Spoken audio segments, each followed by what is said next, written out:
Hello, and welcome to Writer's Block. I'm your host, Adelina. Let's find your story.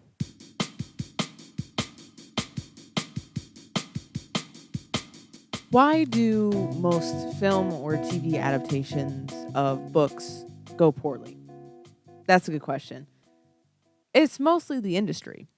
Um, it's very much, not only is it a competitive industry, but it is also very hard to create a space where then the author can come in and write it themselves, because a lot of the time the writer, the author of the book, is not able to come in and actually write the screenplay themselves or the TV show themselves. Someone else is writing it for them, and they are very limited on what they can do based off of the company that they're going through and their preferences and what they want and what they think is going to be profitable, and well, based on their budget, what filming locations can they get? Can they get all the locations, and want to be like, oh, well, what if we made it different than the book, in this way, whatever, um, and trying to make it different than what the author already has to create a new audience, or kind of not create a new storyline, but create new aspects of a storyline that otherwise most of the time is not needed. Um, and it's also very likely, if it's a book series, um, and especially if it's a book series that's being turned into a TV show, some of the screenwriters on there may only just read the first book for the first season, and not read the whole series, or maybe not even read the book at all and only read cliff notes from it. It's a very tricky industry in the sense that budgets and all of these things are very limited, and especially when what locations they can get and what country they need to film in and the actors that they can get for it. It is very tricky. And I mean, mostly I'm thinking of A Good Girl's Guide to Murder, um, which got recently got turned into a TV show. And I love A Good Girl's Guide to Murder. It's one of my favorite books that I've ever read, and I love murder mysteries so much. And the series is just really good. And it was a great read, and it was one of the fastest that I've ever read books ever. I'll be so honest. It was I read it really quick, but um when it comes to the TV show, I was very disappointed, and I know a lot of people were very disappointed with some of the scenes. And I won't spoil anything. And if you haven't read A Good Girl's Guide to Murder, go read it. Read it before you watch the TV show. That's the biggest thing. Read the books before you watch the TV show or the movies, if you're able to, because chances is, okay, like the book's gonna be really good, and then you're gonna watch the TV show and like, okay, it was okay. I'm waiting to watch a TV show now. Actually, before I'm waiting to watch two TV shows, Game of Thrones and Three Body Problem, until I read the book series. So, but getting back on track here, um, I was very disappointed with that. And I know a lot of people. A lot of people were disappointed, especially with some of the filming locations that they use, like a cave instead of a house. And I'm like, what the fuck was going on there? But also, it is up to the filming locations that they're able to get, and the time frame that they're allowed to film in. If they're not able to film at a certain location because of the amount of time that they have to film and whatnot, it was yeah, I felt disappointed with some aspects of it, especially because I feel like they cut some of the things that one of the locations specifically, the train station specifically. If you've read the books, then you know what it is. I'm trying not to like give spoilers on what it is, but they cut that location, and it's very important to the stories, especially within the second and the third book. So um, it's very interesting to me what they did with that. And there's more, but I mean, an example I read the books after watching the movies, both Hunger Games and Maze Runner. I watched the movies first before reading the books, and then I read the books, and then I rewatched the movie, and or movies, whatever, whatever. And Hunger Games, I wasn't as disappointed in. I feel like they did a decently good job with what they did for the Hunger Games. I feel like the books still were better, especially the later in the series that you got. But I feel like they did a decently good job with the Hunger Games. They're definitely one of the ones that I'm the happiest with when it comes to book to movie adaptations. Maze Runner, I'm really disappointed with Maze Runner because I watched the movies, and the first time I watched the movies, I'm like, oh yeah, like these movies are great, like I love them, whatever, and I still love them very very much. I love the Maze Runner, um, but after I read the books, I'm like, wow, the books are so much better and feel so much more cohesive than the movies are, and they kept there's so many things in the movies that were kept out of the books, or sorry, kept out of the movies that are in the books, not kept out of the books.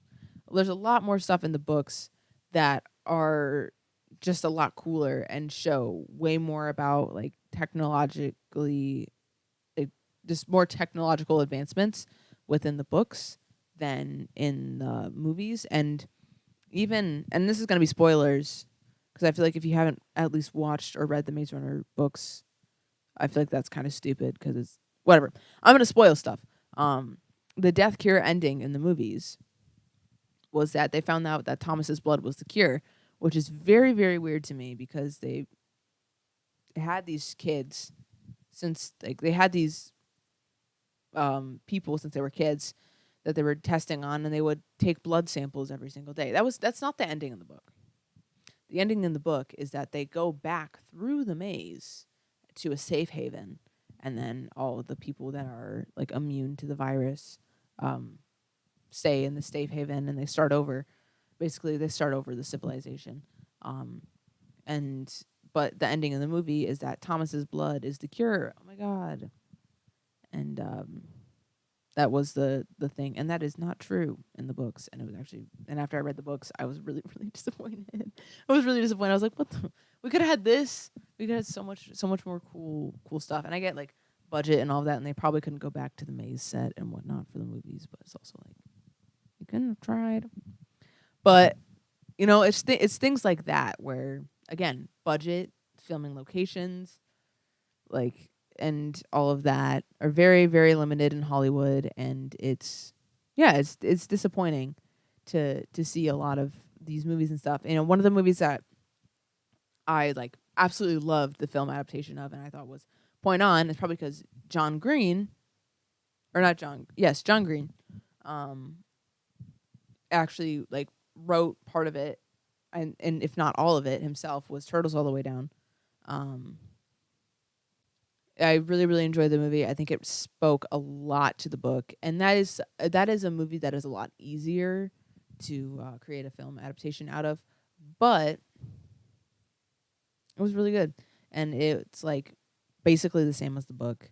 Um, I think basically 1-to-1 to the book. There might be a couple things, but I really really enjoyed it, and it's a very relatable and wonderful story, and I absolutely love that book very very much.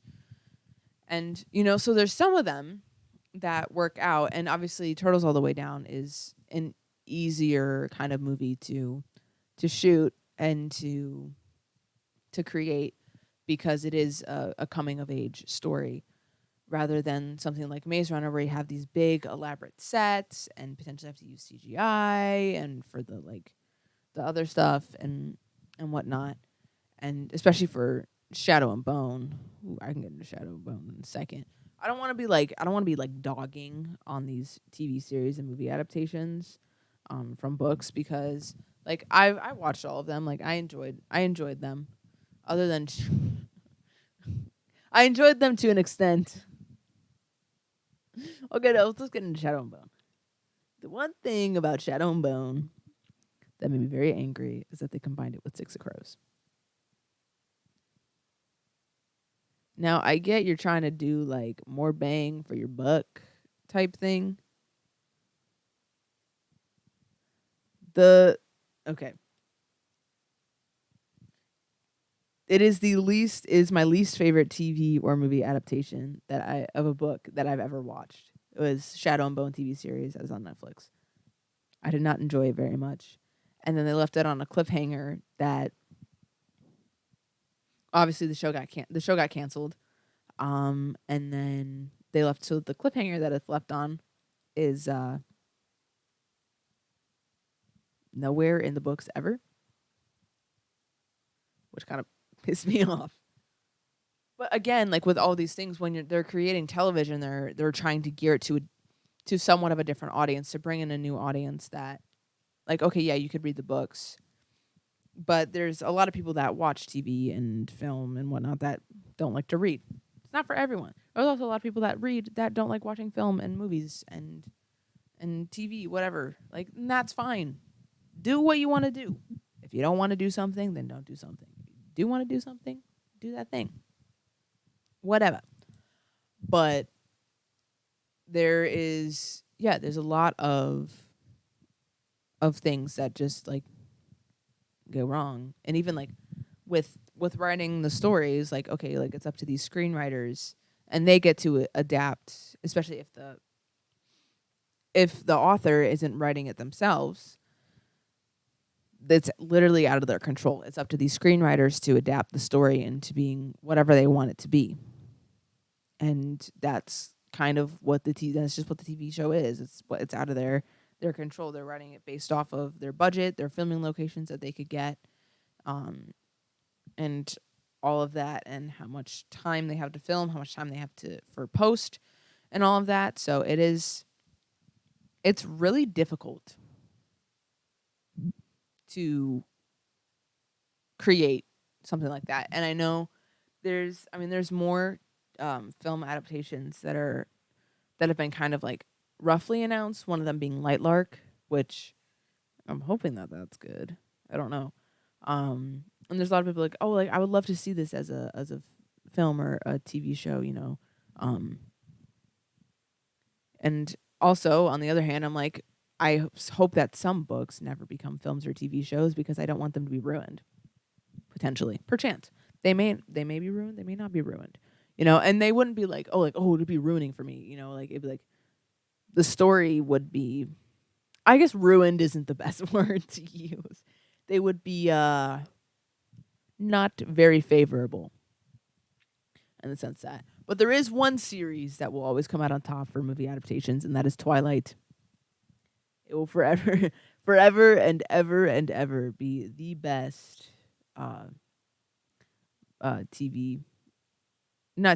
movie series. They are making a TV series out of Twilight. I am very interested to see what that is going to be, and that is going to be hilarious, and I cannot wait to watch it. Twilight will always stand king for movie adaptations in my opinion. As much as I love Turtles All the Way Down and John Green, and that is definitely on top. But that's S tier. But when you go to S plus, gotta go Twilight. Gotta go with Twilight. Always. You gotta go with Twilight. Twilight is massive. Okay.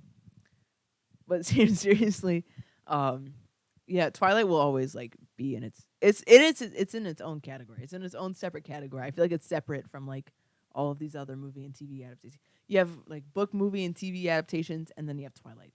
It's in its own category because that's how special it is, for sure. It's special. Yes, special. I know this was a short one. I'm gonna end it here. I know this was a very short one, but I feel like it's something that like a lot of people just don't talk about, like film adaptations and TV shows of books. Just like they always just come on, let's get our heads in the game. Let's make better movies and TV shows based off of books, or just stop. Come up with your own idea. Perchance. I don't know. We'll see. And thank you so much for watching. If you have any questions that you would like me to answer here on my blog or on my Instagram, which is @AdelinaZachAuthor, you can do it in the form that is in the description, the Google form, and I will answer any questions. And you can go to my website, writersblockpod.com, writersblockpod.com. And you can find all my socials there, as well as you can find my socials in the YouTube podcast description. And yeah, just follow me, Adelina Zach. Just Google, use your Google knowledge and research, whatever. Do what we gotta do. And yeah, I will see you next time. Bye.